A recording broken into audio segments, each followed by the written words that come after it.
Dios es fiel, amén. Siempre cumple sus promesas y nunca está tarde, amén. Y el hecho de que podamos confiar en su fidelidad nos hace esperar y nos ayuda a esperar a su perfecto tiempo, sabiendo que llegará, Hay una historia de cuando el ejército estadounidense estuvo en Vietnam, donde habían dos soldados que fueron a esa misión o a esa llamado, que eran muy amigos, se habían criado desde juntos desde pequeños, se habían sido muy amigos, y fueron, cuando se surgió el llamado, ambos fueron, y cruzando uno de ellos las trenchas militares, uno de ellos fue completamente balaceado en gran manera. No había manera que hubiese sobrevivido el tiroteo. Con una ametralladora se vio a la distancia que lo habían acribillado. Y el amigo que estaba del otro lado le dijo a su jefe o a su capitán: déjame ir a buscarlo. Él le dijo: no es necesario arriesgar otra vida, no hay nada que se pueda hacer. Ya cuando cese la batalla, lo buscaremos a nuestros muertos. Y él le seguía insistiendo: déjame ir a buscarlo, es mi amigo. Y que no. A tanta insistencia, el capitán le dijo: estás arriesgando tu propia vida, lo puedes hacer. Y que el amigo sale disparado a buscar a su amigo. Cuando llegó, a sorpresa, él estaba todavía vivo, pero ya estaba casi a punto de morir. Y cuando lo vio, el que estaba moribundo le dijo: sabía que vendrías. Y ahí murió. Mire, Dios nunca se retrasa. Siempre llega a tiempo. Y aún estando moribundos, tiene el deseo y la voluntad de aún venir a nosotros y hacernos bien. Amén.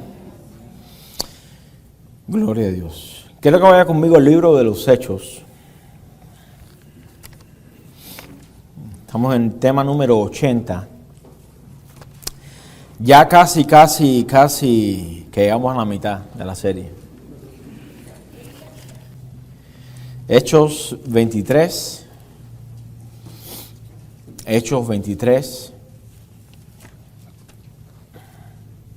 Si cuando lo encuentres, si por favor se pone en pie en reverencia a la palabra del Señor. Y vamos a leer del 1 al 11. Hechos 23.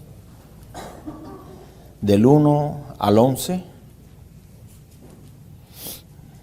Y el título es Una resurrección, una esperanza. Una resurrección, una esperanza. ¿Ya lo tiene? Dice la palabra del Señor. Entonces Pablo, mirando fijamente al concilio, dijo: varones hermanos, yo con toda buena conciencia he vivido delante de Dios hasta el día de hoy.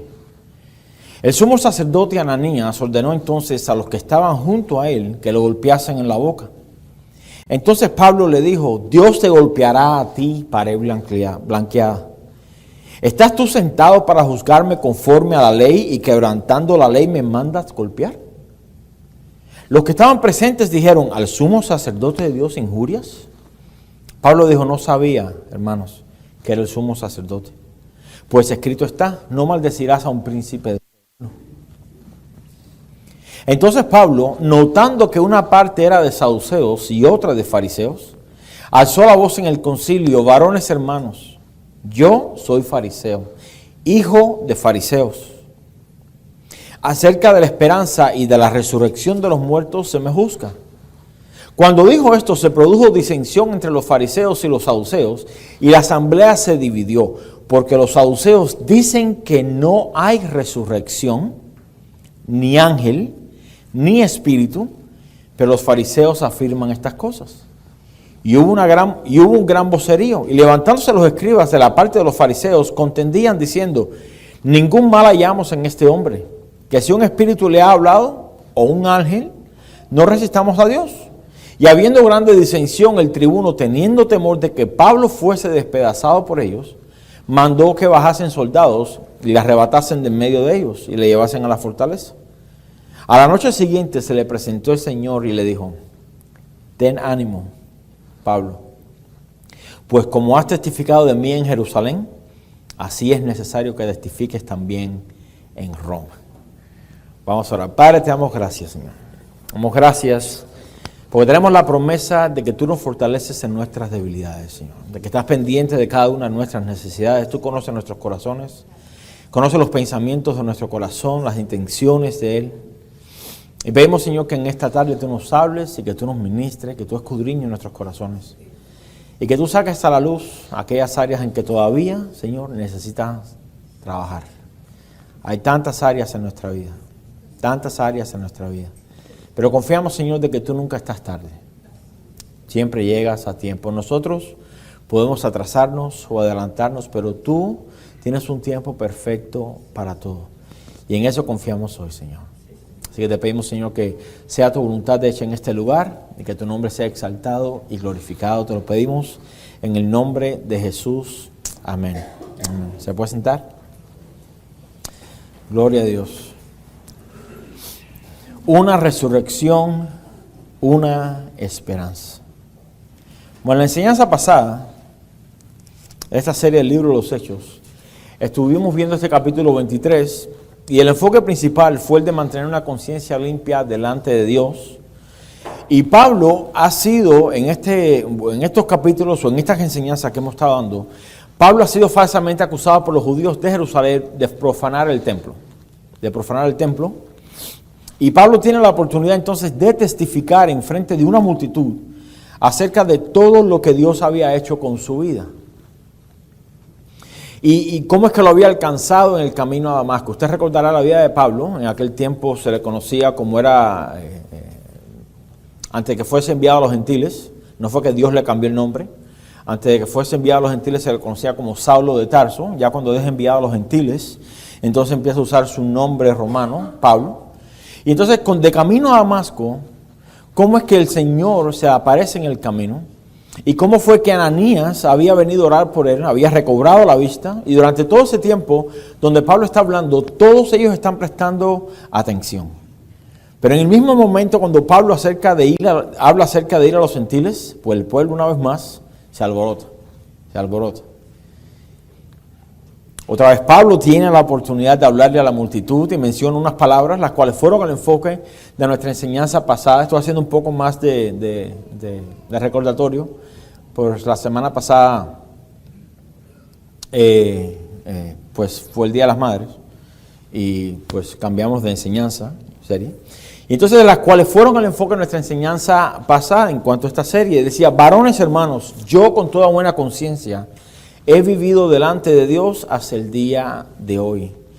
Yo no sé usted, realmente yo no sé usted. Nuestro trabajo como predicadores es siempre exponer la palabra. La obediencia depende de cada uno de ustedes. Pero esta semana me propuse, sí, Señor, yo quiero vivir con una limpia conciencia. Muéstrame aquellas áreas en las que todavía necesito limpiar un poco la conciencia que se ensucia de vez en cuando. Y pues el Señor me mostró varias. Y me tocó llamar por teléfono, me tocó ir a pedir perdón, me tocó hacer varias cosas. Pero les puedo decir que qué bien se siente cuando Dios comienza a mostrar nuestra conciencia, lo cual es una herramienta de parte de Dios para todos los hombres, creyentes y no creyentes. Y es interesante ver cómo es que aún en medio de la actitud de estos judíos en contra de Pablo, él se mantiene ecuánime, se mantiene tranquilo, él se mantiene pues bien chill. Dios lo había llamado ¿para qué? Dios lo había llamado para sufrir. Y quiero decirle algo, Dios lo ha llamado a usted de igual manera para sufrir. No para parar de sufrir, sino para empezar a sufrir. Vamos a cambiar el nombre a la iglesia. Empieza a sufrir, ya no viene nadie. Porque es necesario que a través de muchas tribulaciones entremos en el reino de los cielos. Amén. Hay una promesa de parte del Señor que dice: en este mundo tendrán aflicciones. ¿Cuántos dan gloria a Dios por eso? ¿Ok? Pero no tema, yo he vencido al mundo. que seamos hallados según Santiago un sumo gozo cuando nos encontremos en diversas pruebas. Porque la prueba produce paciencia y paciencia, carácter, etcétera, etcétera. Todo eso que nos gusta, ¿no? Que Dios nos dé, pero sin el proceso. Dios lo había llamado a sufrir, lo había llamado a sufrir, por causa de su nombre. Y el Espíritu Santo le había dado testimonio de todos los sufrimientos que le esperaban en Jerusalén. Y de seguro nada de esto lo tomó por sorpresa. Y creo yo, y esa es mi convicción propia, que algo que uno espera, cuando sucede, uno lo agarra por sorpresa. Cuando hablamos de emergencias, si usted tiene un dinero separado, a hablar para que usted me entienda, para algo así, cuando sucede no es una emergencia. Ya lo estaba esperando, ¿sí o no? Lo que pasa es que pensamos que nunca nos va a llegar y cuando llega, no, tengo una emergencia.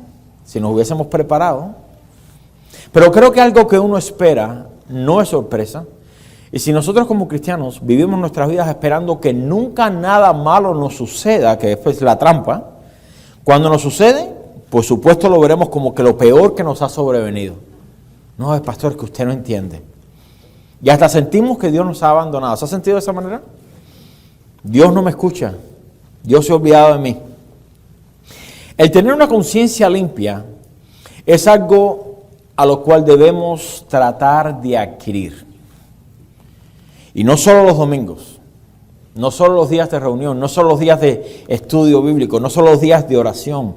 Es algo que debemos tratar de adquirir cada día de nuestras vidas. Hacer un inventario por nuestra mente, por nuestro corazón. Señor, hay algo que te está deshonrando, hay algo que no me deja dormir tranquilo. Usted puede comprarse la mejor almohada de memory foam. Si tiene una conciencia sucia, no va a poder dormir tranquilo. Amén. Jesús decía, las zorras tienen guarida, los cuervos tienen nido y el Hijo del Hombre no tiene donde recostar su cabeza. Pero créame que Jesús tenía una conciencia bien tranquila. Bien tranquila. De igual manera Pablo. Y es algo que cada uno de nosotros somos tentados a alejarnos de Dios cada día. Usted no es tentado cada día. ¿Sí o no?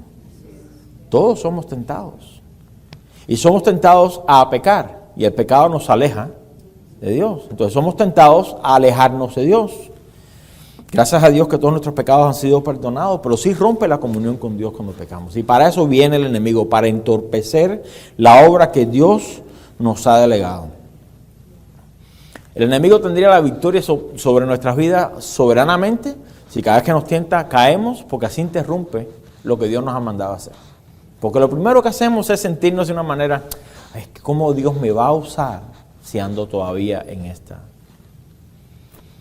Pero Dios nos manda que si 7 veces cae justo, con todo Jehová lo recogerá.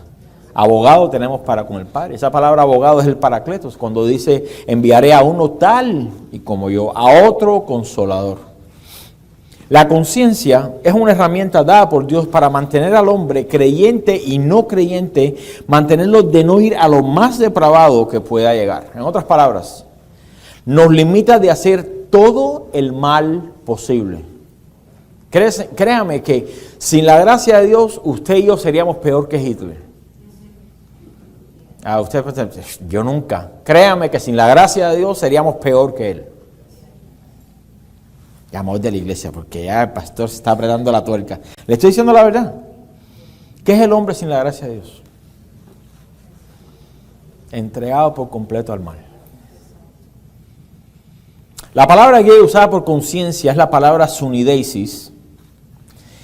Y significa el testimonio dado de la propia conducta. Estoy leyendo la de hace 2 semanas pasadas. El testimonio dado de la propia conducta por la conciencia, la cual es aquella facultad mediante la cual llegamos a saber la voluntad de Dios como aquello que está dispuesto para gobernar nuestras vidas. Y de ahí se derivan 2 caminos. El sentido de culpa delante de Dios, y gloria a Dios por eso. Y es también el proceso de pensamiento que distingue lo que se considera moralmente bueno o malo. Y eso nos lleva a alabar lo bueno, a rechazar o evitar lo malo. Y es lo que Dios le ha dado al hombre para evitar que se entregue por completo al mal y tenga algún tipo de compás por el cual ser redirigido al bien. El tener una conciencia limpia déjeme decirle que conlleva mucho trabajo. Requiere un acto de la voluntad, porque nos lleva a llevar nuestra propia mente a escudriñarnos a nosotros mismos. Yo puedo escudriñar a cualquiera de ustedes. Cualquiera de ustedes puede escudriñarme y decir, el pastor tiene que cambiar en esta área, en esta área, en esta área, en esta área. Y lo mismo puedo hacer yo con ustedes. Y los unos con los otros. Pero nadie conoce realmente la totalidad de su condición si no es usted mismo. Y para eso Dios le da una conciencia.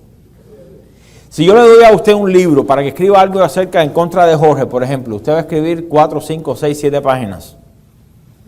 Pero si yo le doy el mismo libro para que usted escriba de usted mismo lo que usted tiene que cambiar, créanme que los libros de este mundo no alcanzarían. Porque cada uno de nosotros nos conocemos a nosotros mismos. Y para eso Dios nos ha dado nuestra conciencia. En verdad, cualquier persona fuera de nosotros, al ver nuestro comportamiento, puede pensar que somos personas irreprensibles, especialmente si nos vemos solamente los domingos. Pero dentro de nosotros, tratar de tener una conciencia, pero irreprensibles, pero nosotros por dentro, tener entonces una conciencia sucia que nos traiciona y que nos acusa. Por tal razón, no podemos caer en la trampa de querer o poder aparentar en lo exterior algo contrario a nuestra conciencia. Si nos proponemos a tener una conciencia limpia delante de Dios, de paso, escuche bien, eso nos llevará a tener una conciencia limpia delante de todos los hombres. No podemos hacerlo a la reversa, aunque se puede hacer. Estoy delante de los hombres, y delante de Dios. Pero si tenemos una conciencia limpia delante de Dios, automáticamente tenemos una conciencia limpia delante de los hombres. Porque quiere que le diga algo, Dios no tiene consentidos. Gloria a Dios por eso. Dios no tiene hijos malcriados. Gloria a Dios por eso. Y al que ama, ¿ve? Los de la derecha contestan. Los de la izquierda, eso me preocupa. Y al que ama y azota al que tiene por hijo. Dios nunca va a estar de acuerdo con nosotros en nuestro pecado. Dios no va a decir, bueno, Saúl, yo sé que estás hablando mal de Luli, pero yo te entiendo. Dios nunca va a hacer eso. Dios va a decir, no, sí, está bien, Luli tendrá todo su, y Enrique, y Juanito, y Pedrito, y todo, pero vamos a mirarte a ti primeramente. Déjame sacarte todos los libros.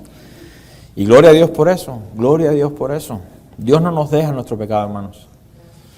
Entonces, aún en el momento donde el sumo sacerdote ordena entonces a golpear a Pablo en la boca y los demás lo acusan de injuriarlo, Pablo les pide como una especie de disculpa al no saber que era el sumo sacerdote. Y me llama la atención que aún en esa situación, Pablo decide mantenerse con su conciencia limpia. Él podía a veces excusar, decir, no, pues, que el sumo sacerdote me dio en la boca. No podemos controlar lo que otras personas hacen, pero sí podemos controlar lo que nosotros hacemos. Y muchas veces las personas pueden hacer algo en contra nuestra y sentirnos con la libertad o el permiso de responder o de reaccionar o de pagar de vuelta. Pero aunque no podemos controlar a otras personas, sí podemos nosotros controlar nosotros mismos. Y Pablo dijo, a mí no me interesa lo que está diciendo el sacerdote o lo que me acaban de hacer, yo voy a tener una conciencia y mantener una conciencia limpia delante de Dios. Hermanos, perdonen, no sabía que era el sumo sacerdote. Jesús nos mandó a amar a nuestros enemigos. Esto es parte de mantener nuestra conciencia limpia. Jesús nos mandó a amar a nuestros enemigos, orar por ellos que nos ultrajan, nos persiguen, vencer con el bien el mal, voltear la otra mejilla y cuando nos pidan andar una milla con una carga, llevarla 2. Si nos damos cuenta, según lo que Pablo hace aquí en cuanto a su actitud hacia el sumo sacerdote, es mostrarnos que vivir con una conciencia limpia no es cuestión de sentir hacerlo, sino que es un acto de la voluntad. Si queremos una conciencia limpia, tenemos que proponernos en nuestro corazón llevarlo a cabo. Nadie lo va a hacer por nosotros. Nadie lo va a hacer por nosotros. Versículo 6. Ya comenzamos con la enseñanza de hoy. Versículo 6. Dice, entonces Pablo, notando que una parte era de saduceos y otra de fariseos, alzó la voz en el concilio, varones hermanos, yo soy fariseo, hijo de fariseo. Acerca de la esperanza y de la resurrección de los muertos, se me juzga. Miren, yo creo que usted nota lo siguiente.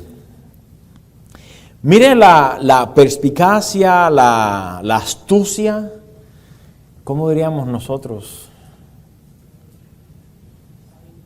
¿La qué? La viveza.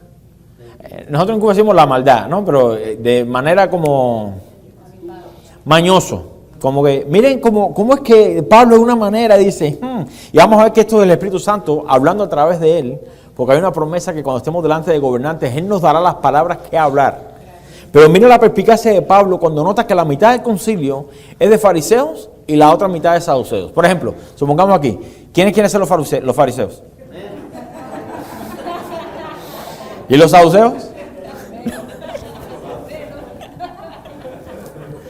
Hermanos, muéstrense vivos porque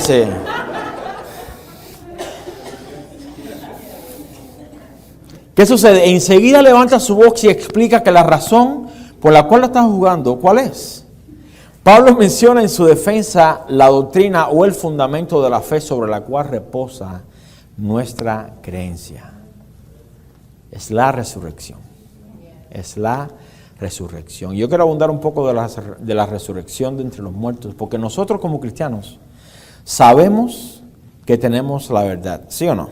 Yo escuché una vez un pastor cristiano en una iglesia donde visitamos, o que éramos miembros, perdón, y decía, bueno, es que hay tantas iglesias que proclaman tener la verdad, y en realidad nadie tiene la verdad. Y después dentro, wow, espérate, ¿cómo que nadie tiene la verdad? Dios se da a conocer, Dios no se está escondiendo. Estamos buscando la verdad. Aquí está la verdad. Aquí está la verdad. No, Dios se ha dado a conocer. Si tenemos a Cristo, tenemos la verdad. Amén. Nosotros como cristianos sabemos que tenemos la verdad por el simple hecho de que tenemos a Cristo. Jesús mismo declaró que Él es el camino, la verdad y la vida. Y nadie va al Padre, un Padre, si no es por Él, un solo camino. O sea, no de la exclusividad del cristianismo.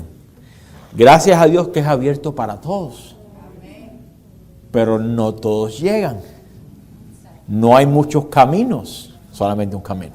Solamente hay un mediador entre Dios y los hombres. Y esta verdad entonces de Cristo está disponible para todos los hombres que la quieran conocer.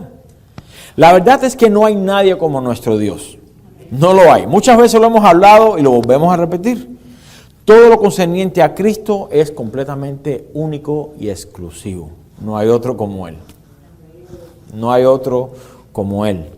Desde su concepción del Espíritu Santo, su nacimiento original, su vida perfecta, su muerte sustituta, su sepultura y su resurrección. Y déjame añadir que durante los cuales, sepultura y resurrección, por un espacio de 3 días, ¿qué hizo Jesús? Fue al Seol a rescatar las almas de los santos que habían muerto antes de Cristo. ¿Recuerdan el seno de Abraham? Entonces, ¿ahora qué sucede cuando un santo muere? ¿Ausente del cuerpo? Ok. No termina entonces tampoco con su resurrección, sino que después en su ascensión se sienta a la diestra del Padre, y el Padre lo exaltó hasta lo sumo y le dio un nombre que es sobre todo nombre. Pero ahí no termina, sino que aún sentado a la diestra del Padre intercede por los santos. Pero ahí no termina tampoco. Un día regresará por nosotros. La obra de Cristo todavía continúa hasta el fin de los tiempos. Y esto es lo que hace que el cristianismo sea único, porque ninguna otra religión o sistema de creencia refleja el amor de su Dios de minúscula para con sus seguidores, para con sus servidores. Por el contrario, todas las demás religiones, aún dentro de las que se catalogan como cristiana, porque creen en Cristo, cristiana, se hace mucho énfasis en las obras que el hombre puede hacer por ella. O por Dios, para que Dios lo acepte, o al menos que esté contento con Él. No estoy tratando de mantener a Dios contento. Tú no lo puedes mantener contento. Cristo sí. ¿Sí? Verá la aflicción de su alma y quedará satisfecho. Isaías 53. No hay nada más que podamos hacer para ganar el favor de Dios. Pero muchas de estas religiones mundiales que el hombre mismo ha creado, porque esto es el hombre mismo la ha creado, tiene algunas, y quiero decir similitudes para que usted me pueda entender dentro de un término bien vago, con el cristianismo. Cuando digo similitudes, en verdad no lo son porque nuestro Dios es incomparable. ¿Con qué lo podemos comparar? Con nada. Pero lo digo en el sentido de que en tales religiones existe tal enviado de parte de sus dioses, los cuales se han revelado de algún tipo de forma o algún tipo de mensaje o profecía, etcétera, etcétera. Cada religión tiene su... Que si a fulano de tal se le reveló fulano de tal. Que si fulano de tal una vez se comió algo, le cayó mal, se reveló fulano de tal. Y de ahí salieron todos estos tipos de religiones. Pero si tomamos todas las religiones del mundo, aun con sus similitudes, todas, absolutamente todas, quedan en tierra cuando se llega al tema de la resurrección.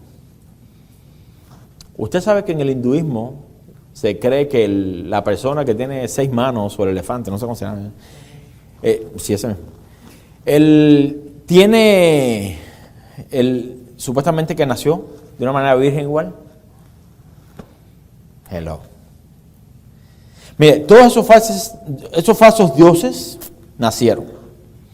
Algunas aún declaran que también nacieron de manera virginal, vivieron vidas supuestamente peculiares, hicieron algún tipo de bien, pero eventualmente murieron. Eventualmente murieron. ¿Y dónde quedaron? ¿Dónde quedaron? Ninguno de ellos ha resucitado. Y esto es lo que hace al cristianismo único, porque Jesús es el único que con pruebas contundentes resucitó de entre los muertos. En ninguna otra religión existe la resurrección de los muertos y cada uno de ellos está todavía ahí enterrado. La tumba los detuvo y hasta ahí pararon. Ahí quedaron. ¿A dónde va? Le puede preguntar, ¿a dónde vas? No, voy a llevarle flores a Mahoma. Todavía está en la tumba. Pero si pensamos en lo fácil, escuche bien, que es seguir a estos dioses de tales falsas religiones comparado con el seguir a Cristo, nos damos cuenta que tales dioses han sido hechos conforme a la imagen y semejanza de los hombres. El hombre mismo se ha hecho una imagen de lo que para él el Dios o un Dios debería ser, porque así lo puede controlar. Así le puede decir a Dios, no, esto es lo que yo te voy a ofrecer el sacrificio y tú me vas a perdonar y tú me vas a bendecir. Eso es el hombre tomando posesión o tomando autoridad sobre Dios, de minúscula. El cristianismo no es así. No es así. En tales religiones no hay esperanza verdadera. En tales religiones se le promete a sus seguidores una nueva vida después de la muerte. Y esto yo estaba meditando y decía, espérate, ¿por qué nunca se me ocurrido preguntar esto? La próxima que venga a la casa la voy a preguntar. En tales religiones se le promete a sus seguidores una nueva vida después de la muerte, ya sea reencarnación, vida en su propio planeta como un Dios, si existe esa, los mormones, sí. 7 vírgenes esperando por ellos. Y mi pregunta es, ¿cómo pueden asegurarle a sus seguidores de un futuro cuando ni esos mismos dioses se han levantado de entre los muertos? ¿Cómo tú puedes prometerle a alguien vida eterna si tú mismo te puedes levantar?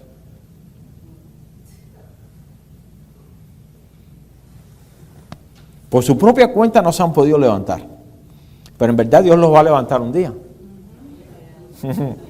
Pero para juicio eterno, para perdición y para destrucción eterna. Ellos y todos sus seguidores. Pero Cristo tuvo poder para poner su vida y para volverla a tomar.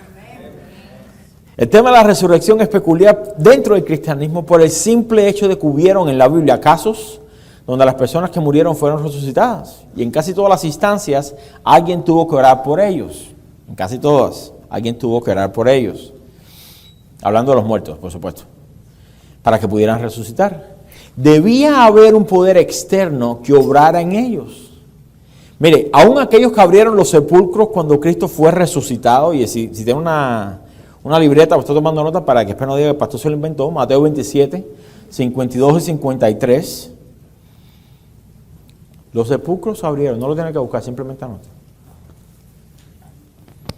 Los sepulcros se abrieron, la gente que se había muerto regresó al pueblo. Hey, ¿qué haces aquí? No, resucitó Jesús y con el poder que, pues yo también resucité. Y eventualmente se murió otra vez, ¿no? Pero alguien más tenía que ejercer cierto poder o función para que ellos pudieran ser levantados. Sin embargo, ¿quién iba a orar por Cristo para que resucitara? Por tal razón, cuando Cristo es sepultado, los discípulos dicen, se acabó, hasta aquí llegamos. ¿Quién lo va a resucitar a él? ¿No? Él mismo se levantó de entre los muertos. Si usted estudia los evangelios, se da cuenta que la Trinidad se ve aquí ¿Por qué? Porque en un evangelio dice que que Dios lo levantó de los muertos. Otro dice que el Espíritu Santo lo levantó entre los muertos. Y otro dice que Él mismo se levantó entre los muertos. ¿Quién lo habrá levantado? Sí, es el mismo Dios. Si Cristo tiene poder para tomar su propia vida, pregunta, ¿no la tendrá para levantar la nuestra? Pues seguro que sí. Esa es nuestra confianza, de que hay una resurrección de entre los muertos. Hay una esperanza, hay un juicio, hay recompensas para aquellos que han creído en el Señor. Vaya conmigo a Juan 11:21, quédese ahí en Hechos, le dejo una marca en Hechos. Vaya conmigo a Juan 11:21.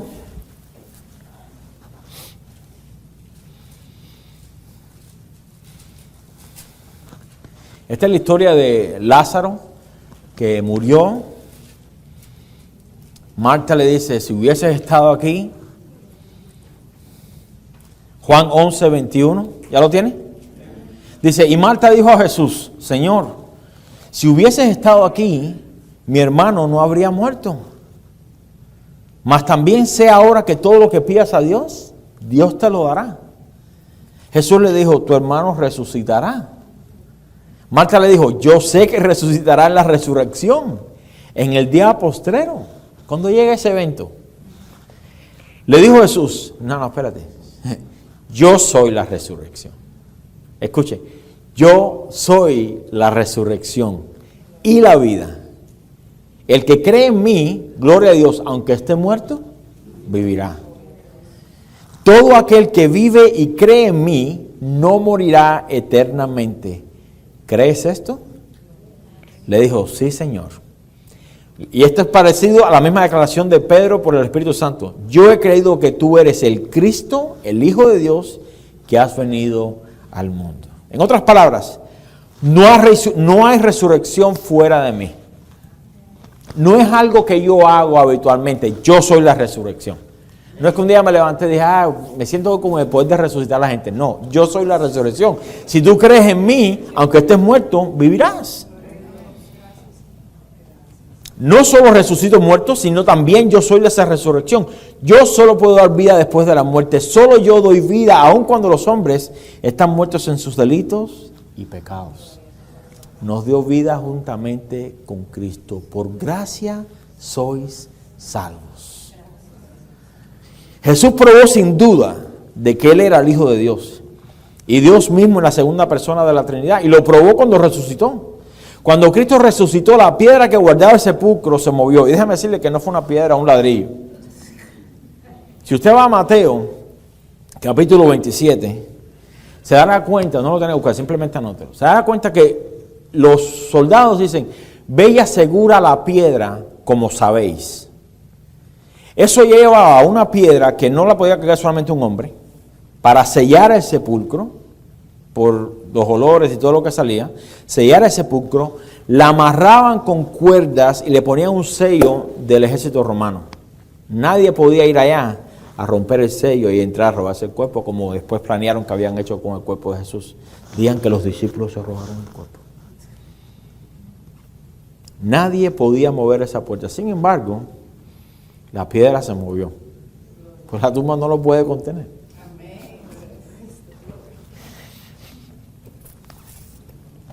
Cuando Cristo resucitó, la piedra que guardaba el sepulcro se movió. Los guardias de la tumba vieron todo lo que sucedió y fueron testigos a los sacerdotes y ancianos de lo que habían visto, pero su testimonio fue comprado con mucho dinero. Mateo 28, 11 al 15. Cuando Jesús resucitó, estuvo con sus discípulos, ¿alguien sabe? 40 días. Y no solamente se le apareció a sus discípulos, sino que se le apareció a otros más 500 más hermanos. Nadie puede decir, no, es que solamente los discípulos están trapiñando toda esta idea de que resucitó. No, a 500 hermanos se le apareció. Si Cristo resucitó, nosotros también resucitaremos con Él. Su resurrección asegura nuestra resurrección. Y esto es lo que Pablo está declarando aquí en el concilio. Pablo también había sido testigo de la resurrección corporal de Cristo, porque de camino a Damasco, Jesús mismo se le presenta. Jesús mismo se le presenta. No vamos a leer esa historia, pero quiero que vaya conmigo a 1 Corintios 15. Primera de Corintios 15.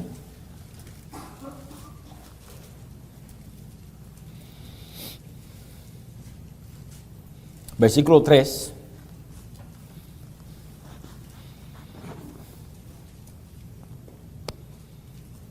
Dice, porque primeramente os he enseñado lo que asimismo recibí, que Cristo murió por nuestros pecados, conforme a las Escrituras, y que fue sepultado, y que resucitó al tercer día, conforme a las Escrituras. Fíjese que Cristo no vino a violar la Escritura, vino a cumplir la Escritura, conforme a las Escrituras.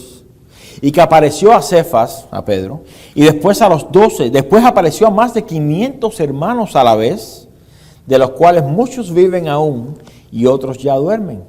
Después apareció a Jacobo, después a todos los apóstoles, y al último de todos, mire, de chiripa, ¿no? Al último de todos, me apareció a mí, como un abortivo, me apareció a mí, porque soy... Y quiero que note lo siguiente. Aquí hay algo espectacular que aprendí de Pablo. Porque soy el más pequeño de los apóstoles. Quiero que note cuántos libros del Nuevo Testamento fueron escritos por Pablo. Más de la mitad. Sin embargo, aquí está diciendo, yo soy el más pequeño de los apóstoles. Pero cuando se viene a naturaleza pecaminosa, Pablo dice, de los cuales, pecadores, de los cuales yo soy el mayor. ¿Qué diferencia en cuanto a humildad al cristianismo el día de hoy? Donde somos tan pacientes con nuestro... No, yo no soy tan malo, pero Dios me usa grandemente. ¿Por qué mejor no invertir, no? Yo soy el más pequeño de los apóstoles, que no soy digno de ser llamado apóstol, porque, y ahí usted le puede poner, porque era ladrón, hablando de nosotros mismos, ¿no? No somos dignos de ser llamados a sus hijos, ¿por qué? Porque éramos ladrones, mentirosos, idólatras. Aquí Pablo está diciendo, porque yo perseguí a la iglesia de Dios. Aún así Dios me separó, así Dios me llamó, aún así se me apareció y me mostró su gracia en el camino a Damasco. Pero por la gracia de Dios soy lo que soy. Ahí estamos cada uno de nosotros. Por la gracia de Dios soy lo que soy. No, pues yo soy empresario, no, por la gracia de Dios. Soy el mejor esposo de toda la tierra, por la gracia de Dios.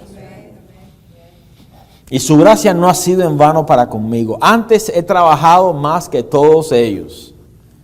Se le están subiendo los humos a Pablo aquí. Pero no yo, sino la gracia de Dios conmigo. Yo escuché, no hace mucho, hace como 2 años. Alguien estaba hablando acerca de la oración. Y dijo algo que cuando yo pienso en esta escritura, digo, pero así debería ser. Aquí Pablo está diciendo, yo he trabajado más que todos ellos, pero no yo, sino la gracia de Dios. Y esta persona que estaba hablando acerca de la oración decía, cuando oremos, debemos orar como si todo dependiera de Dios. Todo dependiera de Dios. Pero cuando sea hora de poner las manos a la obra, debemos trabajar como si todo dependiera de nosotros. Porque Dios fortalece al que pone esfuerzo. Dios da esfuerzo al cansado. Amén. Dios nunca llama a nadie que no está trabajando. Así que si usted es vago y no le gusta trabajar, yo dudo que Dios lo llame. Déjeme decirle ahí mismo. ¿No?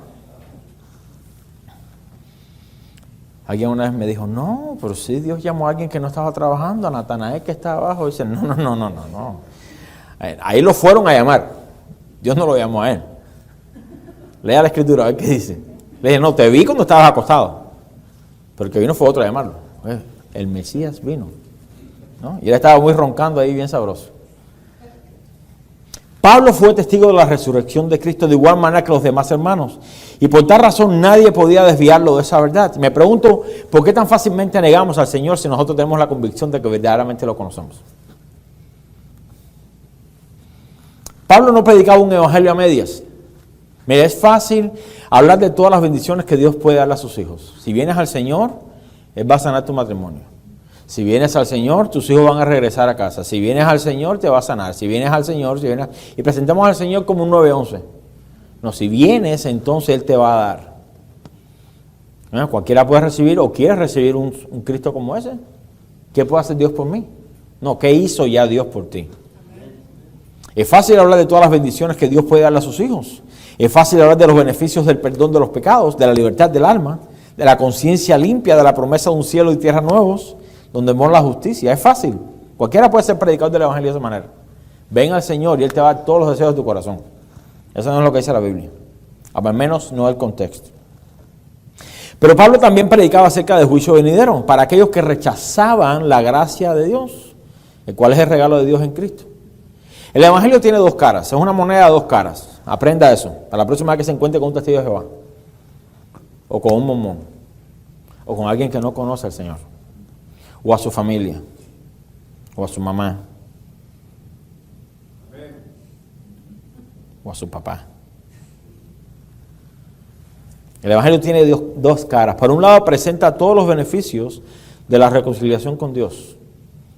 Justificados pues por la fe, tenemos paz para con Dios. Ya no somos enemigos, ya tenemos paz para con Dios. Tenemos el beneficio del perdón de nuestros pecados, la vida eterna con Cristo, pero por el otro lado está la condenación. Una vida eterna apartado de Dios, donde será el lloro y el crujir de dientes. Mire, el simple hecho de imaginarse el lloro y el crujir de dientes, y esto es lo que hace la predicación del Evangelio eficaz. Cuando somos fieles en presentar ambos puntos, no podemos declarar los beneficios de la salvación a menos que las personas estén enteradas de las consecuencias de la perdición, porque si no, pues verán a Dios como algo más que quiere darles un bien y por tal razón lo toman en poco. Escuché una vez un predicador que decía, cuando vas a un pecador, a alguien que no conoce, no empieces con Dios te ama. Porque va a decir, el primer instinto va a ser, pues yo también me amo. Pss, gloria a Dios. Enseñar primeramente cuál es su condición delante de Dios. Si Dios viniera por nosotros hoy, aquellos que no están en Cristo, y nos juzga por nuestras obras, ¿usted cree que seríamos hallados inocentes o culpables? Ninguna de las dos. Súper culpables. Porque no hemos hecho nada más que quebrantar la ley de Dios desde que hemos comenzado a vivir. Lo toman en poco porque no pueden apreciar la verdadera condición en la cual se encuentran. Y el Evangelio es buenas noticias. Gloria a Dios. El Evangelio es buenas noticias, pero solo para aquellos que lo reciben. Para los que lo rechazan, no tiene nada de buenas noticias. Es como la televisión del día de hoy, todo es malas noticias. Son aterrantes noticias. Son aterrantes noticias. O vida eterna o muerte eterna. Y todo regresa a esas dos opciones. No podemos, escuche bien, no podemos escapar de ninguna.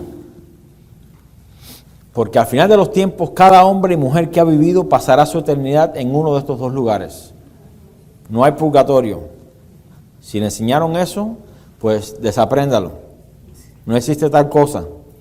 Ha sido establecido que el hombre muera una vez y después el juicio. No hay salón de espera. Ni nadie lo puede sacar tampoco después que usted muera. Por mucha ofrenda que dé. Como murió, ahí quedó.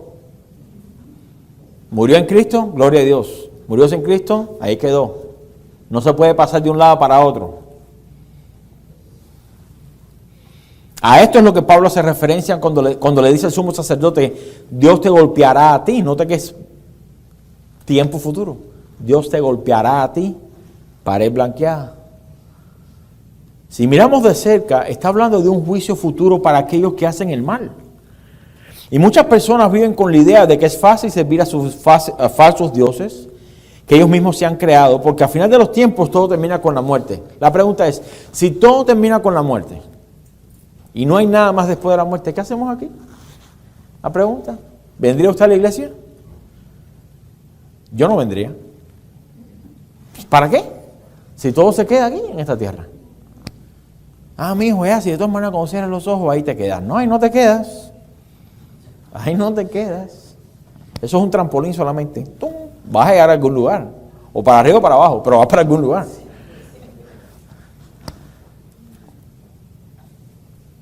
Por tanto, si todos vamos a morir, y ese es el fin del hombre, ¿para qué entonces perseverar en las cosas de Dios? Pregunta, ¿para qué Cristo vino entonces? ¿Para dar una mejor vida aquí en la tierra? Sin embargo, muchos cristianos es lo que presentan a otras personas. Dios quiere darte tu mejor vida aquí en la tierra. Créame que tu mejor vida no está aquí en la tierra.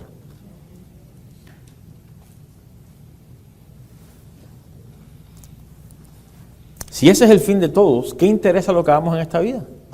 Aún peores aquellos que solo creen en cierta resurrección para los que hacen el bien. La pregunta es, ¿y los que hacen el mal, qué sucede con ellos? ¿Los testigos de Jehová son uno de ellos? Solamente los buenos van al cielo y los malos van a dormir. Ahora, ¿a quién le gusta dormir? A muchos lo veo ya durmiendo.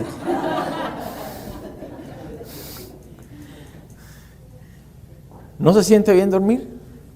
A ver, los que están durmiendo digan sí, amén.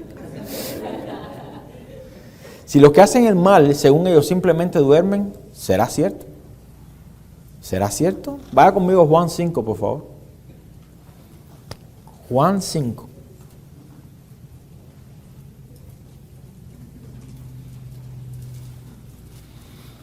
Mire, los judíos religiosos estaban en contra de la predicación de la resurrección de los muertos. Porque si hay resurrección, significa que hay juicio. Si hay juicio, entonces hay culpables e inocentes. Y si hay culpables, hay un lugar a donde los culpables van, ¿sí o no? Entonces es mejor tratar de negar la resurrección para no llegar a... Pero eso es inevitable. Es inevitable. Juan 5:24. Dice, de cierto os digo, el que oye mi palabra y cree al que me envió, tiene vida eterna. Gloria a Dios. Gloria a Dios. Versículo 24. Y no vendrá a condenación, mas ha pasado de muerte a vida. ¿Cuántos están vivos en Cristo Jesús? 25. De cierto os digo, viene la hora, y ahora es, cuando los muertos oirán la voz del Hijo de Dios, y los que lo oyeren vivirán. Porque como el Padre tiene vida en sí mismo, así también ha dado al Hijo el tener vida en sí mismo. Y también le dio autoridad de hacer juicio, por cuanto es el Hijo del Hombre. No os maravilléis de esto, porque vendrá hora cuando todos los que están en los sepulcros oirán su voz. ¿Será que el muerto, no está ahí, estoy preguntando yo, ¿será que el muerto ya no oye? Bueno, muerto físico, por supuesto que no. ¿No? Pero ¿será que la persona deja de existir? No, su espíritu aún vive, su alma aún vive. Por eso dice aquí, aún aquellos que están en los sepulcros oirán su voz. Y los que hicieron lo bueno saldrán a resurrección de vida. Y aquí es donde yo me encuentro con los testigos de Jehová. Le digo, ven acá. Y entonces, ¿qué sucede con estos? Mas los que hicieron lo malo a resurrección de condenación. ¿Cómo tú ratificas entonces ese versículo? ¿Qué explicación tienes? Porque hay una resurrección para ambos lados. Para bien y para mal. Para vida y para condenación. Entonces, no hay manera de escapar la palabra de Dios. Podemos tratar de echar a un lado aquellas porciones que no nos gustan o con las cuales no estamos de acuerdo. Hacer una Biblia conforme a nuestra propia imagen y semejanza. ¿No? Con un marcador bien negro. Este versículo, no, ese no me conviene, este tampoco me conviene, este tampoco me conviene. ¿Tendrá toda la Biblia negra? 3 o 4 versículos solamente estarán ahí. Bien fácil de encontrar. La palabra de Dios permanece para siempre. Amén. Al igual que a todos aquellos que hacen la voluntad de Dios, el mundo y sus deseos pasan. Pero el que hace la voluntad de Dios permanece para siempre. Si solamente hay una resurrección, si solamente hay una resurrección de entre los buenos, a ver, ¿cuántos buenos hay aquí? No. Por lo menos ya están agarrándole el... ¿Cuántos se afianzan a la bondad de Cristo? Él sí es bueno. Entonces lo mismo sucede para aquellos que hacen lo malo. Y en esta posición se encontraban los saduceos. Ellos negaban la resurrección. Versículo 6, si regresa conmigo a Hechos 23, versículo 6 dice: entonces Pablo, notando que una parte era de saduceos y otra de fariseos, alzó la voz en el concilio: varones hermanos, yo soy fariseo, hijo de fariseo. Acerca de la esperanza y de la resurrección de los muertos se me juzga. Cuando dijo esto, se produjo disensión entre los fariseos y los saduceos, y la asamblea se dividió. Porque los saduceos dicen que no hay resurrección, ni ángel, ni espíritu. Pero los fariseos afirman estas cosas. Yo me imagino la vida espiritual de los saduceos, ¿en qué se basaba? No hay resurrección, no hay ángeles, no hay espíritu. Reciban el, no sé, si no creen en el espíritu. ¿Se ha puesto usted a pensar qué pasaría de su vida si no existiera el Espíritu Santo? Si no había resurrección. Otra vez repito, yo no estaría aquí. Yo no estaría aquí. Ni usted tampoco estaría aquí. Aunque me digan, no, yo sí estaría aquí, pastor. Usted vendría por lo mismo que fueron la gente allá, por la comida que se haya atrás. Nada más. Nada más. Los saduceos limitaban todo lo del hombre a lo terrenal. A lo terrenal. Por un lado, creían tener celo por las cosas de Dios, pero negaban su eternidad. Pónganse a pensar. Su énfasis era en las cosas de esta vida. Y por tal razón tenían que recurrir a las buenas obras. Mire, el hombre que no tiene el Espíritu Santo, o que espiritualmente está muerto, ¿a qué recurre? A lo que hace. Pregúntale a cualquier persona que no sea creyente: ¿tú te consideras una buena persona? Pues, hello. Seguro. Seguro. Pero no hay bueno. Ni aún uno. No hay quien haga lo bueno. No hay quien haga lo bueno. Hablaba el otro día con una persona y decía: haces lo bueno, eres buena persona. Ok, yo te aplaudo, eres buena persona. ¿Comparado con quién? ¿Conmigo? Pues seguro, eres más bueno que yo. Pero el día de mañana, cuando te pares delante de Dios, Dios no te va a juzgar conforme a, déjame ver, el pastor o lo... No, su ley. Y créame que todos los has quebrantado, los 10. Y si Dios hubiera dado 100 mandamientos, los 100 los hubiese quebrantado. Si hubiese dado 1000, no, los 1000 los hubiese quebrantado. Los saduceos limitaban todo a lo terrenal. Y esto es lo que sucede cuando el Espíritu Santo no mora en la vida de una persona. Por tanto, no tiene perspectiva de una vida después de la muerte. Todo queda reducido a esta vida pasajera. Las buenas obras o las obras para ser vistos de los hombres se convierten en el Dios al cual servimos. Nos volvemos en esclavos de los hombres y todo nuestro esfuerzo es enfocado en agradar a esos hombres. Los saduceos eran parte del concilio. ¿Cómo llegaron ahí? No sé. Pero los saduceos, tanto con los fariseos, se crearon o surgió esa secta durante los 400 años de silencio, donde no hubo revelación de parte de Dios, entre Malaquías y el Nuevo Testamento. Por supuesto, no hay revelación, hay que hacer algo. Hay que hacer algo bueno para tener una apariencia de que somos de Dios, de que amamos a Dios. Los saduceos eran parte del concilio, pero con una perspectiva del Dios de una manera terrenal. Ellos solo se dejaban llevar, o solamente creían en los primeros 5 libros de la Biblia. El libro de Moisés, o la ley, o el Torá. No aceptaban ningún otro tipo de manuscrito. Y dado que entonces la ley, o la Torá, no se encuentra, en ella no se encuentra de manera explícita lo de la resurrección de entre los muertos, ellos no creían en ella. Pero mire qué interesante lo que sucede cuando tientan a Jesús acerca de la resurrección, estos saduceos. Y yo creo que usted note la ironía con la cual presentan su argumento. Vaya conmigo a Marcos 12. Marcos 12. Si tiene una Reina Valera va a decir: los saduceos preguntan acerca de la resurrección. No porque estaban interesados en la resurrección, sino porque querían agarrar a Jesús fuera de onda. ¿Sí se entiende eso, no? Lo querían agarrar fuera de balance. ¿Cómo usted se siente cuando usted agarra a alguien de atrás para adelante? En su propia mentira. ¿Cómo usted se siente? Te agarré. Y así querían hacer ellos con Jesús. Como decían en Cuba, vinieron a bailar en casa del trompo. ¿Qué cuento le iban a hacer a Jesús? Ninguno. Marcos 12:18. Dice, entonces vinieron a él los saduceos, que dicen que no hay resurrección. Y le preguntaron diciendo, note aquí la ironía, maestro, a ver, ¿tú qué enseñas? Moisés, en el cual creemos, nos escribió que si el hermano de alguien muriere y dejara esposa, pero no dejara hijos, que su hermano se case con ella y levante descendencia a su hermano. Hubo 7 hermanos. En el Evangelio de Mateo dice, de entre nosotros hay alguien que tuvo 7 hermanos. Ya están haciendo personal. Esto es una historia probablemente ficticia. Dice, hubo 7 hermanos. El primero tomó esposa y murió sin dejar descendencia. Y el segundo se casó con ella y murió. Y tampoco dejó descendencia. Y el tercero de la misma manera. Y así los 7. La pregunta es, yo creo que después del tercer hermano, quizás el problema era la esposa. Oye, todos se murieron menos ella. Eso me trae a memoria una señora estaba testificando de todas las cosas poderosas que Dios hacía a través de ella. Claro, su predicación fue de todo lo que ella hacía para el Señor. No sé si alguna vez ha tenido que sentar en una predicación así. Debería entonces yo castigarlos y mandarles una predicación así. Y cómo Dios la usaba para orar por los enfermos. Y cada vez que oraba por un enfermo se moría.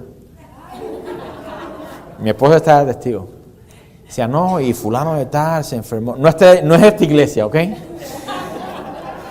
Decía, no, y el hermano fulano de tal se enfermó y me llamaron, hermana, fulana, ¿usted puede ir a orar por él? Sí, claro. No, y oro por él y Dios me usó grandemente. Después de los 3 meses el hombre murió. Y en el testimonio que dio, como 3 personas habían muerto. Después que ella había orado por ellos. Y recuerdo que el pastor se paró después al final y dice, él dijo lo que todo el mundo estaba pensando, ¿no? Ya nos damos cuenta que el hermano no tiene el don de la sanidad. Y por supuesto es una historia ficticia, esto es lo que hay aquí. El primero se casó, el segundo se casó y así los 7. Y no dejaron descendencia. Y después de todos murió también la mujer. En la resurrección, pues, cuando resuciten, ¿de cuál de ellos será la mujer? Ya que los 7 la tuvieron por mujer. Note la ironía en la pregunta aquí. ¿Te crees tan sabio, tú que eres maestro que nos enseña? ¿De quién será? A ver. Entonces respondiendo Jesús les dijo, ¿no erráis por esto? Porque ignoráis las Escrituras y el poder de Dios. Mire, ¿qué sucede cuando ignoramos las Escrituras? ¿Nos volvemos qué? No lo dice el pastor, lo dice ahí. Errantes. Llevados por todo viento de doctrina. Si usted no estudia la Biblia, nadie la va a estudiar por usted. Y se va a traer cualquier cuento que le hagan. ¿No erráis por esto? Porque ignoráis las Escrituras y el poder de Dios. Porque cuando resuciten de los muertos, ni se casarán, ni se darán en casamiento, sino serán como los ángeles que están en los cielos. Ahora, si usted es parte del grupo de matrimonio que viene aquí, hemos hablado acerca de la razón por la cual el matrimonio es instituido, es para que hagamos conforme a la imagen de Dios, para que nuestros hijos también sirvan a Dios. Amén. Pero ya en el cielo no hay necesidad de que usted instruya a sus hijos en el camino del Señor. Si están en el cielo, están en el cielo. Verdaderamente estos saduceos venían con la intención de arrinconar a Jesús para que de alguna manera se contradijera y así poder desechar su enseñanza. Pero Jesús sabía por dónde venían. Si conocía los pensamientos de ellos. Desde que los vio venir dijo, ya sé por dónde viene. Ya sé por dónde viene. Su pregunta no fue solo acerca de quién sería el esposo o la mujer. Tenía una connotación de burla en cuanto a la resurrección, la cual les respondía de la siguiente manera. 26. Pero respecto a que los muertos resucitan. En otras palabras, ya que esta es la verdadera pregunta, si la quieren hacer. Respecto a que los muertos resucitan, ¿no habéis leído en el libro de Moisés, el que ustedes tanto creen, cómo le habló Dios en la zarza? Diciendo, yo soy, y usted puede subrayar esa palabra soy, pues esa es la clave de esto aquí. Yo soy el Dios de Abraham, el Dios de Isaac y el Dios de Jacob. Dios no es Dios de muertos, sino Dios de vivos. Así que vosotros mucho erráis. No erráis, no, mucho erráis. Mire, cuando alguien ya no está entre nosotros, por lo general nos referimos a ellos con tiempo pasado. En este caso, pues, si este fuese el caso con Dios, Dios hubiese dicho, o debió haber dicho, yo fui el Dios de Abraham, el Dios de Isaac y el Dios de Jacob. ¿Sí o no? Cuando alguien pasa o muere, decimos, es tiempo pasado. Pero Dios usa el tiempo presente. Yo soy. Aún hasta el día de hoy, y aún cuando pasen 10 millones de años, si alguien me pregunta quién soy yo, le diré lo mismo. Yo soy. Antes de que Abraham fuese, yo soy. Dios no tiene ni principio ni fin. Dios no está atado presente, pasado y futuro en nuestros tiempos, no, que cómo fue, no, Él siempre ha existido, según el orden de Melquisedec. No tiene genealogía, ni principio ni fin. Siempre es. ¿Quién dijo que me envió a Faraón? Yo soy. Dile que yo soy te envió. Yo soy el que soy te envió. En el español no tiene sentido. Alguien hubiese dicho, perdón, se dice, yo fui el que, yo soy el que soy. Y eso es una enseñanza tremenda porque nos enseña que Dios siempre está presente en todo. Señor, ¿quién será que me va a librar de mis? Yo soy. Señor, ¿quién será quien me pueda perdonar mis pecados? Yo soy. Señor, ¿quién será quien me pueda? Yo soy. Yo soy. Yo soy. Yo soy. Estos saduceos, si en verdad hubiesen escudriñado las Escrituras para salvación, escuche, para salvación, se hubieran dado cuenta de que Dios en verdad es un Dios de vivos, no de muertos. Por tanto, si Dios vive para siempre, ¿no sería sabio pensar que sus atributos también son para siempre? El amor de Dios permanece para siempre, la bondad de Dios permanece para siempre, las misericordias de Dios son nuevas cada mañana, por lo tanto permanecen para siempre. Si es Salvador para siempre. Pero escuche, pero si aplica juicio, también la sentencia es para siempre. Pablo menciona aquí dos frases, regresa conmigo a Hechos. Pablo menciona aquí dos frases que parecen ser lo mismo. Parecen ser lo mismo. Él menciona acerca de la esperanza y de la resurrección de los muertos se me juzga. La pregunta es, ¿por qué menciona eso así? ¿Acaso no son lo mismo? ¿Será? ¿No será? ¿Serán diferentes? Bueno, puede que sí, puede que no. Algunos comentaristas concuerdan que cuando Pablo habla de la esperanza, está hablando del consuelo que recibiremos en la eternidad cuando estemos con Dios para siempre. Esa es nuestra esperanza. ¿Sí? Tenemos una esperanza, algo que no se ve, pero sabemos que está ahí. Esa es la fe. La certeza de lo que se espera, la convicción de lo que no se ve. Esta esperanza es para bien. ¿Sí o no? Es para bien. Porque aquellos que resucitarán en Cristo tendrán la esperanza de una vida nueva, cuerpo nuevo, glorificado, no propenso a la enfermedad, gloria a Dios, ni al dolor.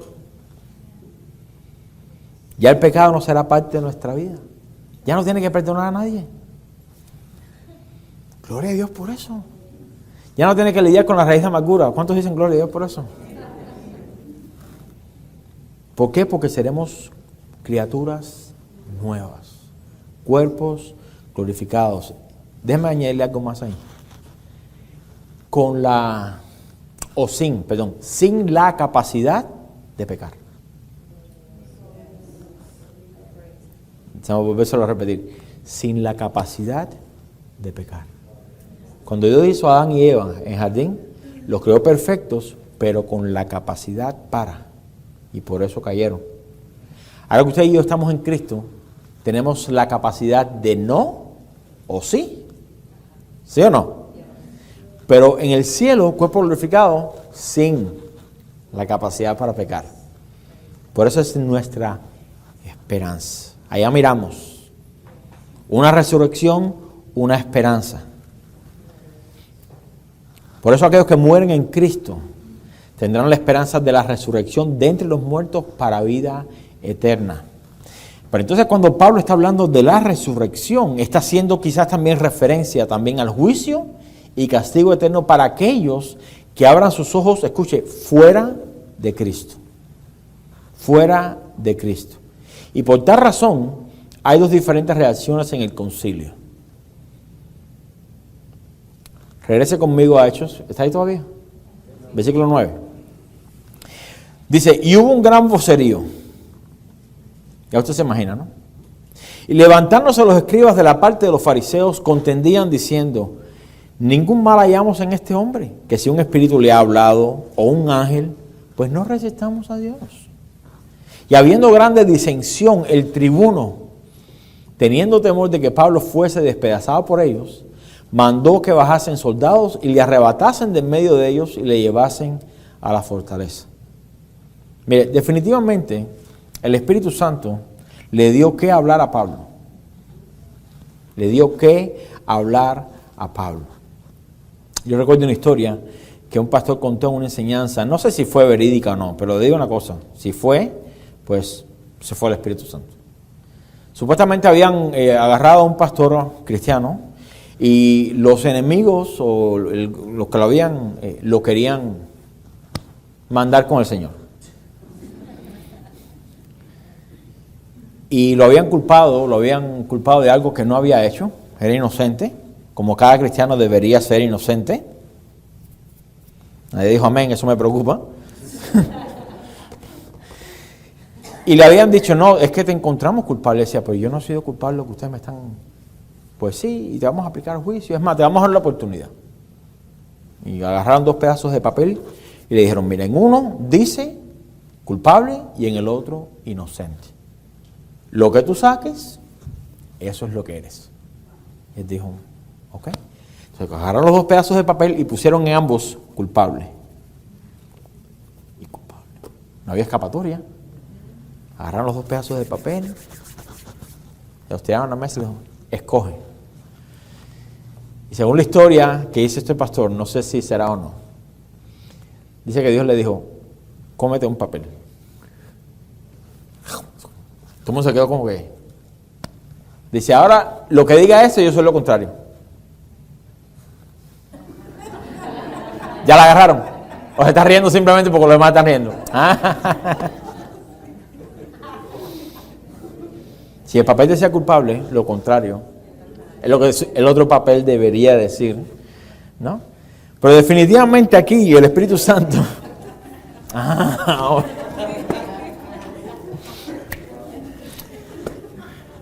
necesita más discernimiento del Espíritu Santo.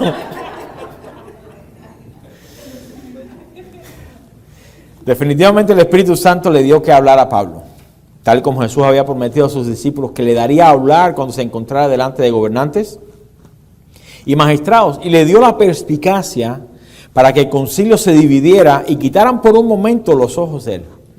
No, tú eres, no, ustedes. Y Pablo dice, ok. Y en eso bajó el tribuno con todo el mundo, se lo llevaron, porque lo iban a despedazar, dice aquí la Biblia. Esta multitud estaba empeñada en poner fin a la vida de Pablo. Mire, y de la misma manera, el enemigo de nuestra alma quiere poner fin a las nuestras. Si usted piensa que el enemigo viene a su vida a darle un catarro,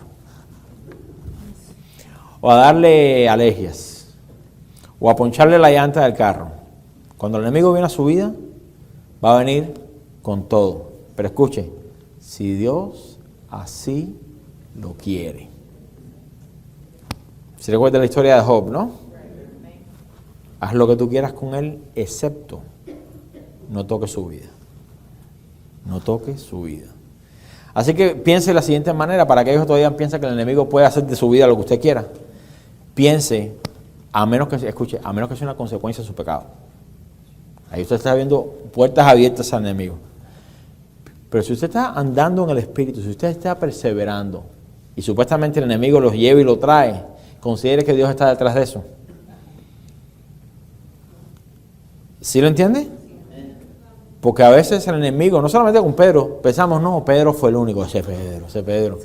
Pero ¿usted no cree que muchas veces el enemigo de nuestra alma viene y le pide permiso al Señor para zarandearnos como a trigo? Porque hay algunas semillitas ahí que no dan fruto. Y necesitamos ser violentamente sacudidos para que entonces sí sucede. Sí sucede. Pero créame que si hay alguien en esta vida que si usted le da un dedo, se agarra el brazo completo, es el enemigo. Él va a cumplir todo. Haz con él lo que tú quieras, menos toques su vida. Ahí lo dejaron. Es como decirle con Pablo, no, le dieron 40 azotes menos 1, 39. Casi, pero no. Así va a ser el enemigo de nuestra alma. Pero tenemos que pensar que, regresando a eso, si estamos perseverando en hacer el bien, viene de Dios. Si es una consecuencia de nuestro pecado, Dios lo permite, pero con un bien también. Déjame cambiar aquí porque ya los veo como que están un poco incómodos, ¿no? Pero es la verdad, no se puede negar. Amén.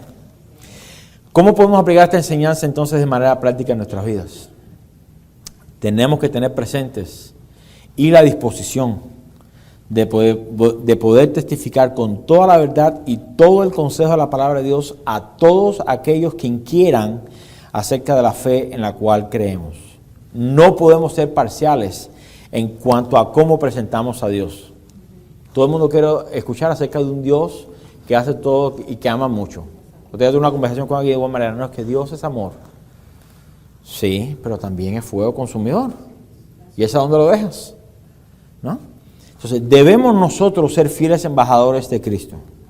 Y seremos responsables por cada palabra que salga de nuestros labios. Tenga eso presente. No importa cuán apremiante sea la situación en la cual nos encontremos, debemos confiar de que Dios nos dará las palabras exactas que hablar. Es vital que memoricemos las palabras del Señor en situaciones como estas, porque nos mantendrán fieles hasta el final. No lo tiene que buscar, simplemente anoten. Mateo 10, 16 al 20. Dice, he aquí yo os envío como a ovejas en medio de lobos. ¿Cuántas ovejas del Señor hay aquí? No lo están enviando a los corderitos de la manada, ni a un spa. ¿Ok? En medio de lobos. ¿Qué hacen los lobos con las ovejas? Las despedazan. ¿Ok? Pero confiamos que nuestro buen pastor va delante de nosotros, pero así somos enviados. Dice, sed pues prudentes como ¿qué? Serpientes y sencillos como palomas. Me siento en la necesidad de explicarle qué significa prudentes como serpientes. Las serpientes, si ustedes notan espero que no tenga una en el patio, ¿no? Pero en los canales de televisión, usted nota a veces cuando viene pasando alguien, la serpiente se enrolla y se echa para atrás. Ese echado para atrás tiene perfectamente calculada la distancia y la velocidad con la cual puede. Ella no ataca a la locura. Así no es. Ella calcula fríamente si puede, si no puede, cuánta rapidez, todo. Calculado. Es lo que significa aquí la palabra prudentes. Calculado. Calcula el precio. Prepárate antes. Sé prudente como serpiente. Sencillos como palomas. Dice, y guardaos de los hombres, porque os entregarán a los concilios y en sus sinagogas os azotarán. Y aun ante gobernadores y reyes seréis llevados por causa de mí. ¿Para qué dice? Testimonio a ellos y a los gentiles. En otras palabras, yo te voy a poner ahí para que tú testifiques. Te van a azotar y te van a golpear, pero yo te puse ahí para testimonio a ellos. Señor, mándame yo quiero ir a Nueva York de misionero.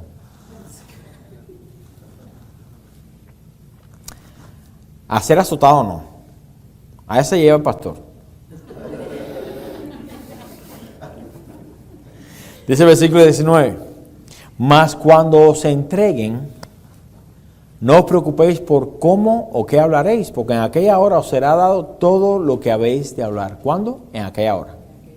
No vaya en camino pensando que voy a decir, qué es lo que suena bíblico, que puedo decir que no me comprometa, donde no, en aquella hora.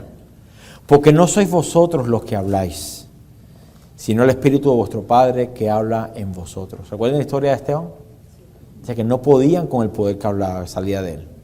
¿Quién es el que estaba hablando ahí? El Espíritu Santo.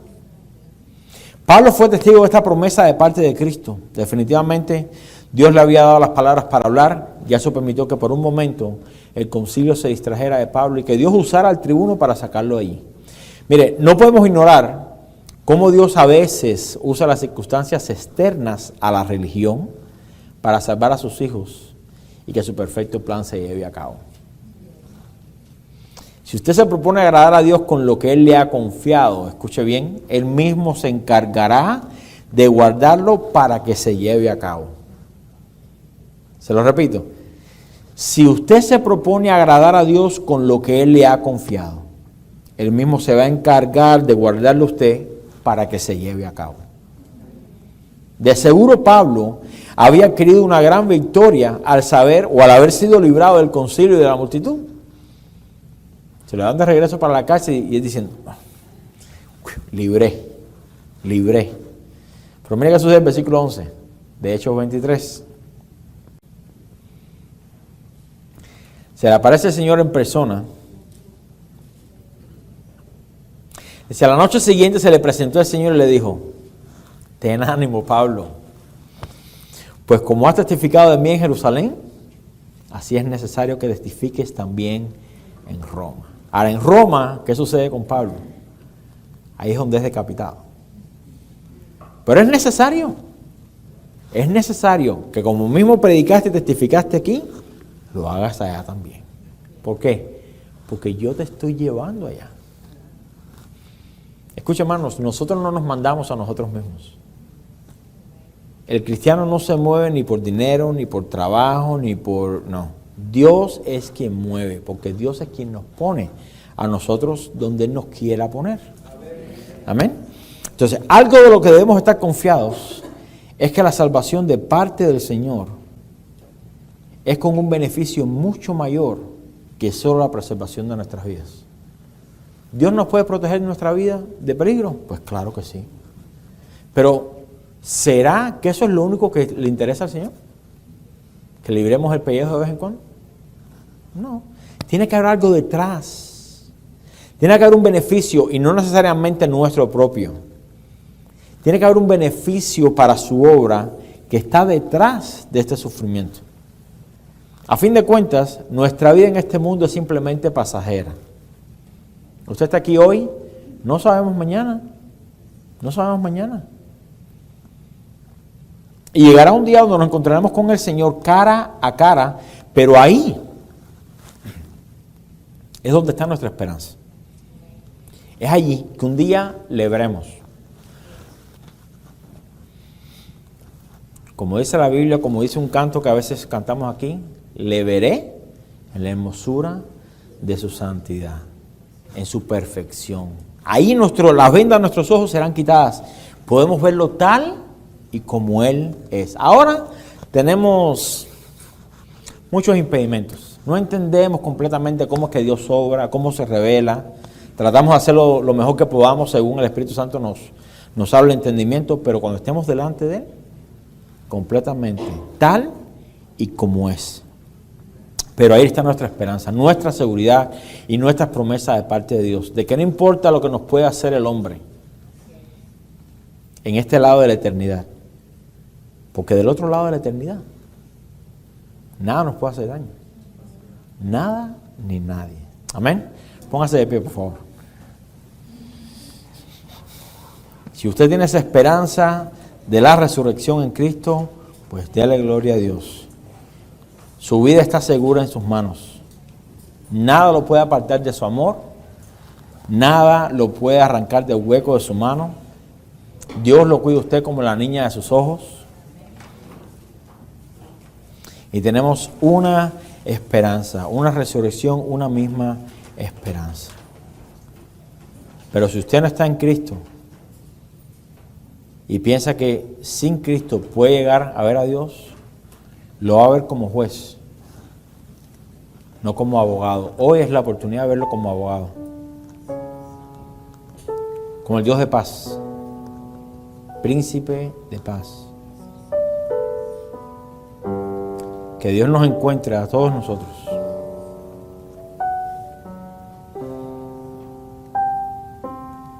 dentro de su perfecta paz. Padre, te damos gracias, Señor. Gracias te damos por este tiempo.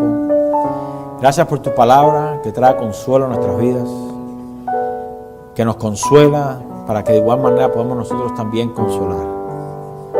De que las tribulaciones de este mundo vendrán, las persecuciones, las acusaciones, las pruebas, las dificultades, los problemas. Pero tenemos, Señor, una promesa que en el día de la resurrección, donde cada hombre comparecerá delante del tribunal de Cristo, en ese día, si hemos sido hallados en Cristo, su justicia revestida en nosotros, tenemos una esperanza de vida eterna, una esperanza de que seremos transformados en un abrir y cerrar de ojos, donde cuerpos glorificados nos esperan, donde ya no tendremos, Señor, que sufrir los estragos del pecado, ni el dolor, ni la tristeza, ni la muerte serán parte de nuestra vida. Al contrario, todo será paz y tranquilidad. Pero hasta que esa promesa sea evidente en cada uno de nosotros, Señor, hay una palabra y una promesa que cumplir, un mandato a seguir. Y es la de predicar el Evangelio a todo tiempo, Señor. Enséñanos a confiar, Señor, que en cada posición en la cual tú nos has puesto, entendamos de que tú nos has puesto. Y nos has puesto ahí para testimonio tuyo, de lo que tú haces con un corazón contrito y humillado, Señor. Te quiero dar gracias por tu palabra, Señor. Enséñanos a confiar en ella fielmente, Señor, 100%. Muchas veces nuestro corazón se interpone y nos dice cómo debemos pensar, qué es lo que debemos hacer. Pero te pido, Señor, que no seamos nosotros esclavos de nuestros propios pensamientos y convicciones, pero que tú nos enseñes a obedecer tu palabra. Es la única que es el ancla firme para nuestra alma. Gracias, Señor, te damos por esta reunión, por este tiempo. Y te pido, Señor, que tú nos enseñes a que por mucha obra que todavía quede por hacer aquí en esta tierra, tenemos una promesa. Y es la resurrección de entre los muertos. Gracias porque la resurrección de tu Hijo garantiza nuestra resurrección. La justificación que hizo Jesús a través de la cruz garantiza nuestra justificación. Gracias por haber tomado nuestro lugar en la cruz. Verdaderamente no tenemos cómo pagar absolutamente nada. Nada podemos hacer, nada merecemos. Todo ha sido dado por gracia. Y por esa gracia, Señor, te damos gracias. Infinitas gracias, Señor, en esta tarde. Por tu bondad, tu amor permanece para siempre. Gracias, Señor, te damos. Enséñanos a vivir nuestras vidas acorde a esa verdad. De acuerdo a esa verdad, Señor. Te damos toda gloria, toda honra, todo reconocimiento. Afirma nuestros pies en la roca, Señor. Afirma nuestros pies en la roca. Y que no seamos como aquellos que retroceden para perdición. Que aún, Señor, en medio de la situación, por muy negra, por muy oscura que se vea, confiemos, Señor, de que tú estás con nosotros, de que tú nos has puesto ahí con un propósito. A los que aman a Dios, todo obra para bien. No necesariamente para nuestro propio bien, pero para tu bien. Para tu bien. Y en eso queremos confiar en esta tarde, Señor. Gracias te damos, Señor, en esta tarde. Te damos toda gloria y toda honra. Te lo pedimos todo, Señor, en el nombre poderoso de Jesús. La iglesia dice amén. Amén. Gloria a Dios.